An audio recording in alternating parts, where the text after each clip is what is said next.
എല്ലാവർക്കും ഓൺലൈൻ ക്ലാസ്സിലേക്ക് സ്വാഗതം. എൻ്റെ പേര് പ്രിയ എസ് രാജ്. ഞാൻ GVHSS വടക്കടത്തുകാവ് സ്കൂളിലെ EDS കോഴ്സിന്റെ വൊക്കേഷണൽ അധ്യാപികയാണ്. വോളിയം 4 ആറ്റത്തിന്റെ ഘടനയെക്കുറിച്ചും കറന്റ്, വോൾട്ടേജ്, റെസിസ്റ്റൻസ് എന്നിവയെ പറ്റിയും conductor, insulator, semiconductors, Ohm's law, Kirchhoff's law മുതലായവയെക്കുറിച്ചും വിശദമായി പ്രതിപാദിച്ചിരുന്നു. Volume 5 series parallel connection, work power energy, inductance, capacitance എന്നിവയെ കുറിച്ചാണ് പഠിക്കാൻ പോകുന്നത്.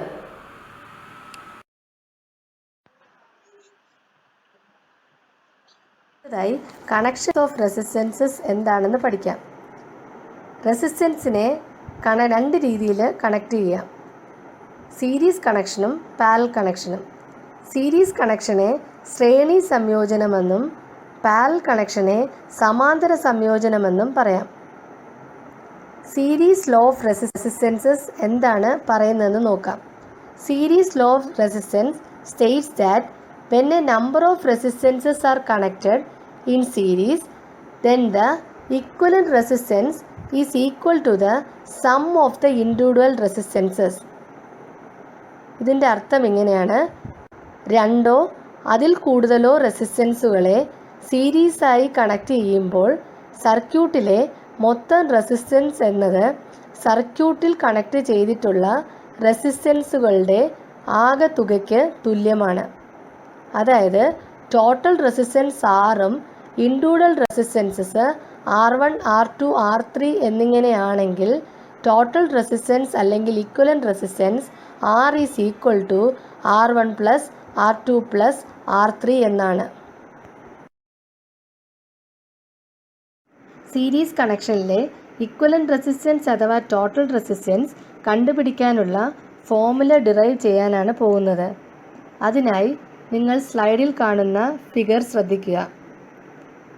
3 റെസിസ്റ്റൻസുകളെ സീരീസായി ഒരു DC സപ്ലൈക്ക് കുറുകെ കണക്ട് ചെയ്തിരിക്കുന്ന ചിത്രമാണ് ഇവിടെ കൊടുത്തിരിക്കുന്നത്. ഈ സർക്യൂട്ടിലെ റെസിസ്റ്റൻസസ് R1, R2, R3 എന്നിവയാണ്. I കറണ്ടാണ് സർക്യൂട്ടിൽ കൂടെ കടന്നു പോകുന്നത്. V വോൾട്ടേജാണ് DC സപ്ലൈ ആയി കൊടുത്തിരിക്കുന്നത്. ഓംസ് ലോ അനുസരിച്ച് V1 is equal to IR1, V2 is equal to IR2 and V3 is equal to IR3. Series കണക്ഷനിൽ ടോട്ടൽ വോൾട്ടേജ് എന്ന് പറയുന്നത് ഓരോ റെസിസ്റ്റൻസിനും അക്രോസ് ആയിട്ടുള്ള വോൾട്ടേജ് ഡ്രോപ്പിന് ഈക്വലൻ്റ് ആണ്. സോ ടോട്ടൽ വോൾട്ടേജ് V നമുക്കിങ്ങനെ എഴുതാൻ പറ്റും: V is equal to V1 plus V2 plus V3. ഇനി V1 എന്ന് പറഞ്ഞാൽ the voltage drop across R1, V2 എന്ന് പറയുന്നത് voltage drop across R2 and V3 എന്ന് പറയുന്നത് വോൾട്ടേജ് ഡ്രോപ്പ് അക്രോസ് R3. അങ്ങനെയാണെങ്കിൽ നമുക്ക് V എന്ന് പറയുന്നത് V is equal to I into R1 plus I into R2 plus I into R3 എന്ന് എഴുതാം. ഇവിടെ I കറണ്ട് തന്നെയാണ് ഓരോ റെസിസ്റ്റൻസിൽ കൂടെയും ഒഴുകുന്നത്. അത് കാരണം ഓരോ റെസിസ്റ്റൻസിൽ കൂടെയും കറണ്ടിന് വ്യത്യാസം വരുന്നില്ല. So V is equal to I into R1 plus R2 plus R3. കാരണം I കോമൺ ആയിട്ട് നമ്മൾ പുറത്തെടുക്കുമ്പോൾ I into R1 plus R2 plus R3 എന്ന് വരും. ഇനി ആ Vയിലെ I കൊണ്ട് ഡിവൈഡ് ചെയ്യുകയാണെങ്കിൽ V by I is equal to R1 plus R2 plus R3 എന്ന് കിട്ടും. പക്ഷേ നമുക്കറിയാം V ബൈ I എന്ന് പറയുന്നത് R ആണ്. എവിടെ നിന്നാണ്? ഓംസ് ലോയിൽ നിന്ന് കിട്ടുന്നതാണ് V by I is equal to R എന്നുള്ള. അപ്പോൾ അങ്ങനെയാണെങ്കിൽ നമുക്ക് R is equal to R1 plus R2 plus R3 എന്ന് എഴുതാം. ഒരു സീരീസ് സർക്യൂട്ടിനകത്ത് ടോട്ടൽ റെസിസ്റ്റൻസ് എന്ന് പറയുന്നത് എല്ലാ റെസിസ്റ്റൻസും കൂടെ ആഡ് ചെയ്യുമ്പോൾ കിട്ടുന്ന സമ്മാണ്. സീരീസ് കണക്ഷൻ പഠിച്ചതിൽ നിന്ന് ഇമ്പോർട്ടൻ്റ് ആയിട്ടുള്ള കുറച്ച് കാര്യങ്ങളാണ് ഇനി പറയാൻ പോകുന്നത്. For a series connection, first point, only one path for the current to flow. ഒരു വഴിയിൽ കൂടി മാത്രമേ കറണ്ട് ഫ്ലോ ഉണ്ടാവുകയുള്ളൂ. Second point, current is same. കാരണം സെയിം കറണ്ടാണ് ഓരോ റെസിസ്റ്റൻസിൽ കൂടെയും പോകുന്നത്. Third point, total resistance is equal to the sum of the individual resistances. Total resistance എന്നത് എല്ലാ റെസിസ്റ്റൻസും കൂടി കൂട്ടുന്നതിൻ്റെ തുകയാണ്. Fourth point, voltage is dividing to each resistance. Total voltage ഓരോ റെസിസ്റ്റൻസിലും ഡിവൈഡ് ചെയ്ത് പോകുന്നുണ്ട്. ഓരോ റെസിസ്റ്റൻസിന് അക്രോസ് ആയിട്ടും വോൾട്ടേജ് ഡ്രോപ്പ് ഉണ്ടാകുന്നു. അത് കാരണം total voltage V is equal to V1 plus V2 plus V3. Last point, the effective resistance is greater than the greatest resistance connected in the series circuit. അതിനൊരു example ആദ്യം പറയാം. 3 resistances 5 ഓം, 10 ഓം, 15 ഓം, ഇത് മൂന്നും series ആയിട്ട് connect ചെയ്താൽ total resistance R എങ്ങനെയാണ് നമ്മൾ കണ്ടുപിടിക്കുന്നത്? R is equal to 5 plus 10 plus 15. ഇപ്പോൾ ടോട്ടൽ റെസിസ്റ്റൻസ് എന്ന് പറയുന്നത് 30 ഓം ആണ് കിട്ടുന്നത്. ഈ കിട്ടിയ 30 ഓം എന്ന് പറയുന്നത് എപ്പോഴും ആ 3 റെസിസ്റ്റൻസിലുണ്ടായിരുന്ന വലിയ റെസിസ്റ്റൻസിനെ കാട്ടി കൂടിയ വാല്യൂ ആയിരിക്കും കിട്ടുന്നത്. ദാറ്റ് ഈസ് സീരീസ് ആയിട്ട് കണക്ട് ചെയ്യുമ്പോൾ ടോട്ടൽ ഓർ എഫക്റ്റീവ് റെസിസ്റ്റൻസ് എപ്പോഴും ആ റെസിസ്റ്റൻസുകളുടെ ഏറ്റവും വലിയ റെസിസ്റ്റൻസിൻ്റെ വാല്യൂവിനേക്കാൾ കൂടുതലായിരിക്കും. പാരലൽ കണക്ഷൻ, അതിൽ പാരലൽ ലോ ഓഫ് റെസിസ്റ്റൻസ് എന്താണ് സ്റ്റേറ്റ് ചെയ്യുന്നതെന്ന് നോക്കാം. Parallel law of resistance States that when a number of resistors are connected in parallel, then the reciprocal of the equivalent resistance is equal to the sum of the reciprocals of the individual resistances. അതായത് കുറേ resistances പാരലായി connect ചെയ്താൽ equivalent റെസിസ്റ്റൻസിൻ്റെ reciprocal എന്നത് ഓരോ റെസിസ്റ്റൻസിൻ്റെയും റെസിപ്രോക്കലിൻ്റെ തുകയ്ക്ക് തുല്യമാണ്. ഇതിൽ നിന്ന് നമുക്ക് കിട്ടുന്ന ഇക്വേഷൻ എന്ന് പറയുന്നത് 1/R is equal to 1/R1 plus 1/R2 plus 1/R3. അതിൻ്റെ റെസിസ്റ്റൻസിൻ്റെ എല്ലാം റെസിപ്രോക്കൽ എടുത്ത് ആഡ് ചെയ്താൽ ഇക്വലൻ്റ് റെസിസ്റ്റൻസിൻ്റെ റെസിപ്രോക്കൽ കിട്ടും. നിങ്ങൾ സ്ലൈഡിൽ കാണുന്ന ചിത്രം ശ്രദ്ധിക്കുക. അതൊരു പാരലൽ കണക്ഷൻ്റെ ചിത്രമാണ്. 3 റെസിസ്റ്റൻസുകളെ കണക്ട് ചെയ്ത് അവയുടെ ആദ്യത്തെ അറ്റങ്ങളെല്ലാം കൂടി യോജിപ്പിച്ച് ഒരറ്റമായും രണ്ടാമത്തെ അറ്റങ്ങളെല്ലാം കൂടി യോജിപ്പിച്ച് അടുത്ത അറ്റമായും ചിത്രത്തിൽ കാണുന്നത് പോലെ കണക്ട് ചെയ്യുന്ന രീതിയാണ് പാരലൽ കണക്ഷൻ അഥവാ സമാന്തര സംയോജനം. ഒരു പാരലൽ കണക്ഷനിൽ ഓരോ റെസിസ്റ്റൻസിൽ കൂടെയുള്ള വോൾട്ടേജും സെയിം ആണ്. പക്ഷേ കറണ്ട് ഓരോ റെസിസ്റ്റൻസിൽ കൂടെയും സ്പ്ലിറ്റ് ആയിട്ടാണ് പോകുന്നത്. അതായത് I should be split into I1, I2 and I3. Therefore, total current I is equal to I1 plus I2 plus I3. Current I സർക്യൂട്ടിൽ കൂടെ കടന്നു പോകുന്നതായി ചിന്തിക്കുക. റെസിസ്റ്റൻസസ് R1, R2, R3യിൽ കൂടെയുള്ള branch currents I1, I2, I3 ആയും സങ്കല്പിക്കുക. ഓരോ റെസിസ്റ്റൻസിന് അക്രോസ് ആയിട്ടുള്ള വോൾട്ടേജും ഇവിടെ സെയിം ആണ്. കാരണം പാരലൽ കണക്ഷനിൽ വോൾട്ടേജ് സെയിം ആണ്. അങ്ങനെയാണെങ്കിൽ ഓംസ് ലോ അപ്ലൈ ചെയ്ത് നമുക്ക് ഓരോ ബ്രാഞ്ച് കറണ്ടും കണ്ടുപിടിക്കാം. അങ്ങനെ കണ്ടുപിടിക്കുമ്പോൾ I1 is equal to V/R1, I2 is equal to V/R2, I3 is equal to V/R3 എന്നിങ്ങനെ കിട്ടും. Total current I can be calculated by the formula I is equal to I1 plus I2 plus I3.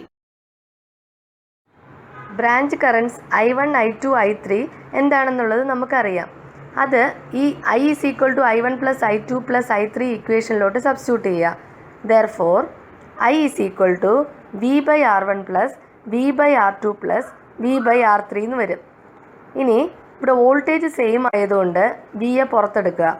Therefore I is equal to V into 1/R1 plus 1/R2 plus 1/R3 എന്നാവും. ഇനി വോൾട്ടേജിനെ ഇടതുവശത്തോട്ട് കൊണ്ടുവരുമ്പോൾ I/V is equal to 1/R1 plus 1/R2 plus 1/R3 എന്ന് വരും. Ohm's law പറയുന്ന അനുസരിച്ച് V/I is equal to R ആണ്. ഇവിടെ I/V ആണ്. അപ്പം അതിൽ നമുക്ക് എന്തെങ്ങനെ എഴുതാൻ പറ്റും? I/V is equal to 1/R എന്ന് എഴുതാം. Therefore 1/R is equal to 1/R1 plus 1/R2 plus 1/R3. ഇതാണ് പാരലൽ സർക്യൂട്ടിലുള്ള ഇക്വലൻ്റ് റെസിസ്റ്റൻസ് കണ്ടുപിടിക്കാനുള്ള ഫോർമുല. പാരലൽ സർക്യൂട്ട് അല്ലെങ്കിൽ സമാന്തര സർക്യൂട്ടിലുള്ള കുറച്ച് ഇമ്പോർട്ടൻറ്റ് പോയിൻറ്റ്സ് ഡിസ്കസ് ചെയ്യാം. For a parallel circuit, first point, more than one path for the current to flow. ഒരു parallel സർക്യൂട്ടിൽ ഒന്നിൽ കൂടുതൽ പാത്തുകൾ കറണ്ട് ഒഴുകാനായി ഉണ്ട്. രണ്ടാമത്തെ പോയിൻറ്റ്, the reciprocal of the total resistance is equal to the reciprocal of the sum of individual resistances. Total റെസിസ്റ്റൻസിൻ്റെ റെസിപ്രോക്കൽ എന്നത് എല്ലാ റെസിസ്റ്റൻസിൻ്റെയും റെസിപ്രോക്കലിൻ്റെ തുകയാണ്. മൂന്നാമത്തെ point, voltage is same in each resistance. ഓരോ റെസിസ്റ്റൻസിൻ്റെയും വോൾട്ടേജ് സെയിം ആണ്. നാലാമത്തത്, കറണ്ട് ഈസ് ഡിവൈഡിങ്. കറണ്ട് ഓരോ റെസിസ്റ്റൻസിൽ കൂടെയും ഡിവൈഡ് ചെയ്തു പോകുന്നു. അതായത് total current is equal to sum of all branch current. അത് വെച്ച് നമുക്ക് ഒരു ഇക്വേഷൻ എഴുതാം. I is equal to I1 plus I2 plus I3. അഞ്ചാമത്തെ പോയിൻറ്റ്, the total resistance is less than the least resistance connected in parallel circuit.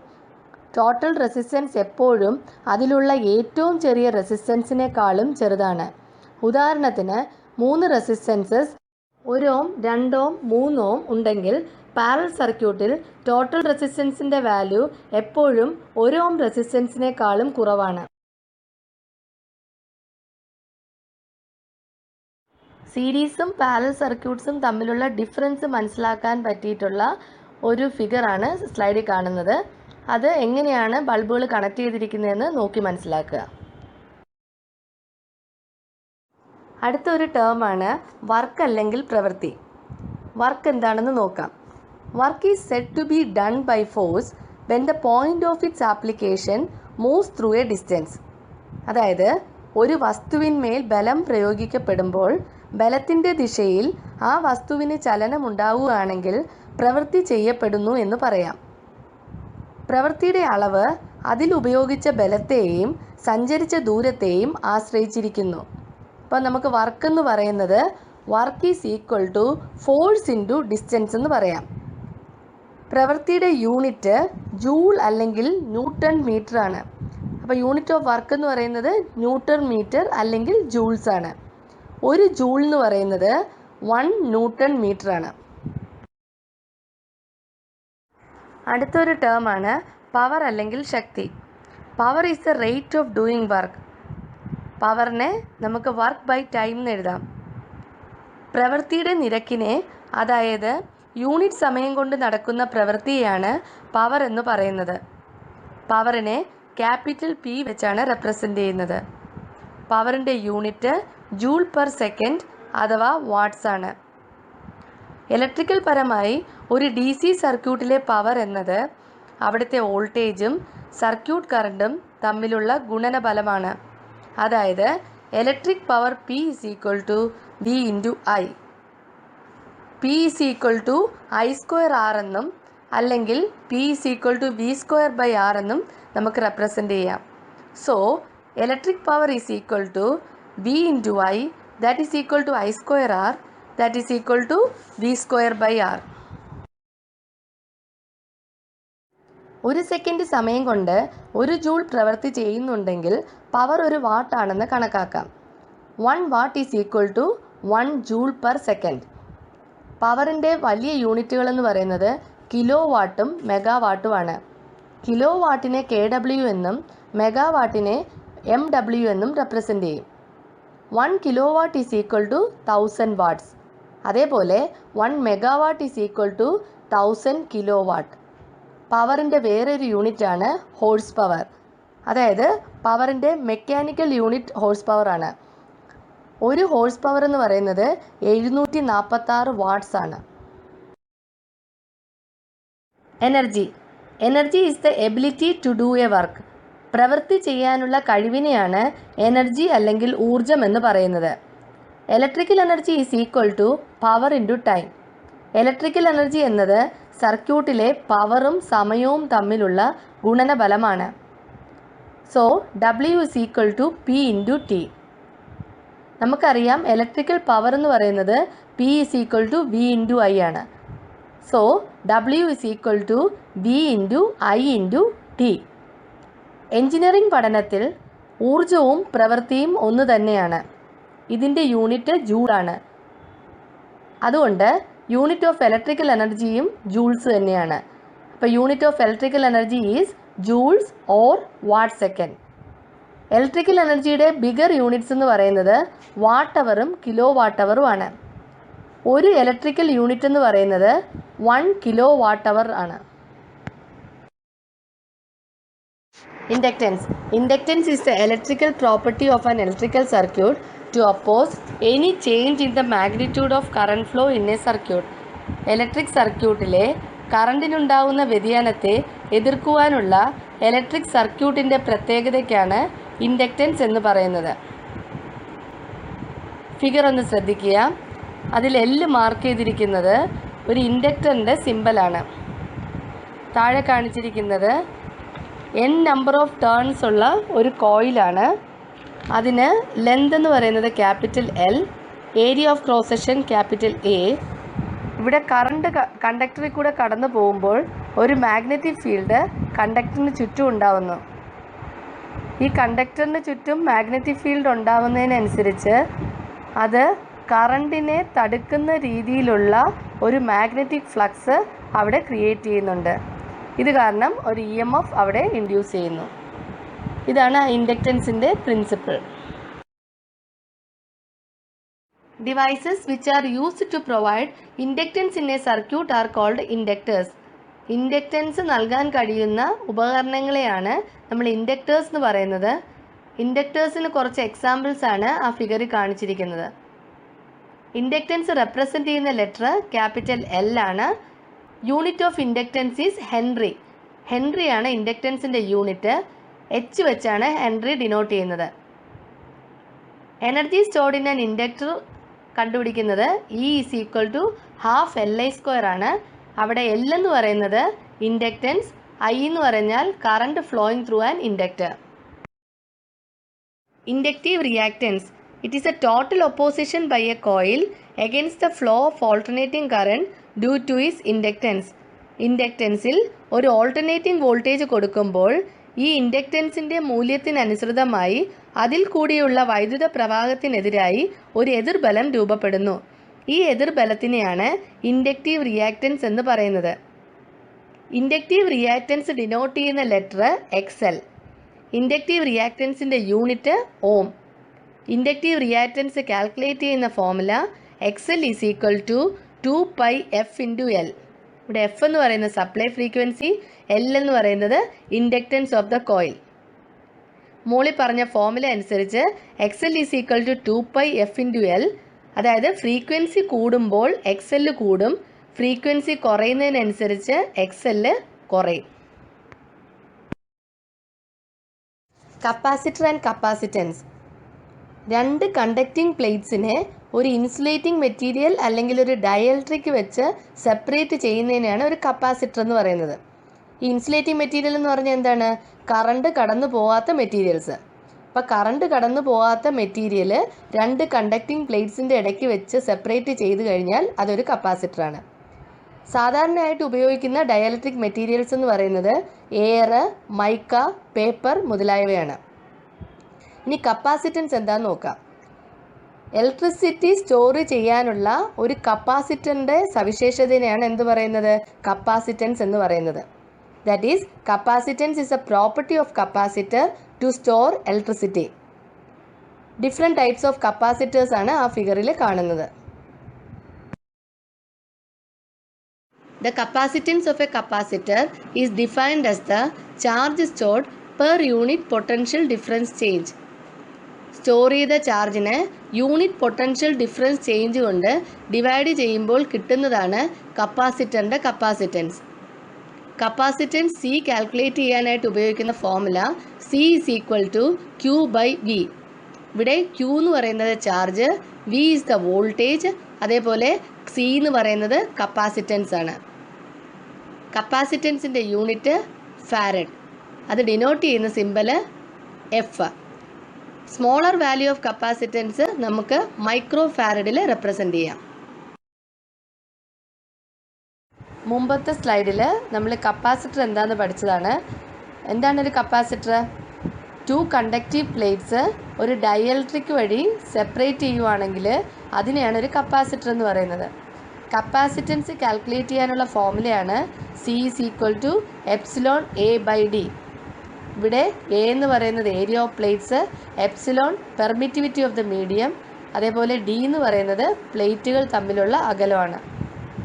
ഈ capacitance C ഏരിയയ്ക്ക് നേർ അനുപാതത്തിലും distance Dക്ക് വിപരീത അനുപാതത്തിലുമായിരിക്കും ഇരിക്കുന്നത്.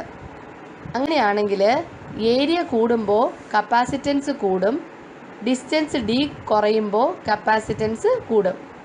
ഇനി ഏരിയ കുറഞ്ഞാൽ കപ്പാസിറ്റൻസ് കുറയും, ഡിസ്റ്റൻസ് കൂടിയാൽ കപ്പാസിറ്റൻസ് കുറയും.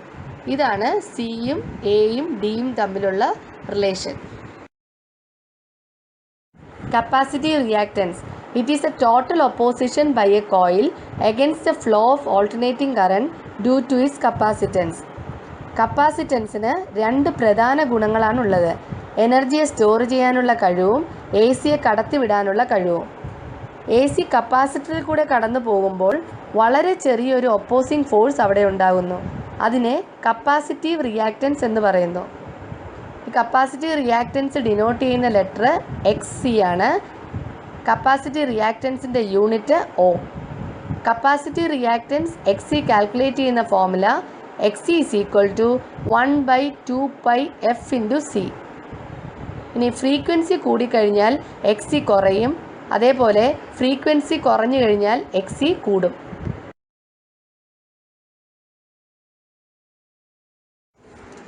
Activity. First activity, collect materials of conductors and insulators and paste them on a chart paper. അതായത് കണ്ടക്ടേഴ്സിൻ്റെയും ഇൻസുലേറ്റേഴ്സിൻ്റെയും മെറ്റീരിയൽസ് കളക്ട് ചെയ്തിട്ട് അതൊരു ചാർട്ട് പേപ്പറിൽ ഒട്ടിക്കുക. രണ്ടാമത്തത്, which bulb glows brighter if a 60 watt and a 100 watt bulb are connected in first series, second one parallel. ഒരു 60 വാട്ടും 100 what ബൾബും series ആയിട്ട് connect ചെയ്യുകയാണെങ്കിലും പാരലായിട്ട് കണക്ട് ചെയ്യുകയാണെങ്കിലും ഏത് ബൾബാണ് കൂടുതൽ ബ്രൈറ്റ് ആയിട്ട് കത്തുന്നത്? ഇനിയൊരു ക്ലൂ തരാം. എപ്പോഴും പാരൽ കണക്ഷനിൽ ഹൈ പവർ റേറ്റിങ്ങിലുള്ള ബൾബായിരിക്കും കൂടുതൽ ഗ്ലോ ചെയ്യുന്നത്. അതേപോലെ സീരീസ് കണക്ഷനിലാണെന്നുണ്ടെങ്കിൽ ലോ പവർ റേറ്റിങ്ങിലുള്ള ബൾബായിരിക്കും കൂടുതൽ ബ്രൈറ്റായിട്ട് കത്തുന്നത്. ഈ പഠിപ്പിച്ച കാര്യങ്ങളിൽ എന്തെങ്കിലും ഡൗട്ട്സ് ഉണ്ടെങ്കിൽ നിങ്ങൾ നിങ്ങളുടെ ടീച്ചേഴ്സിനോട് ചോദിച്ച് മനസ്സിലാക്കുക. Thank you all.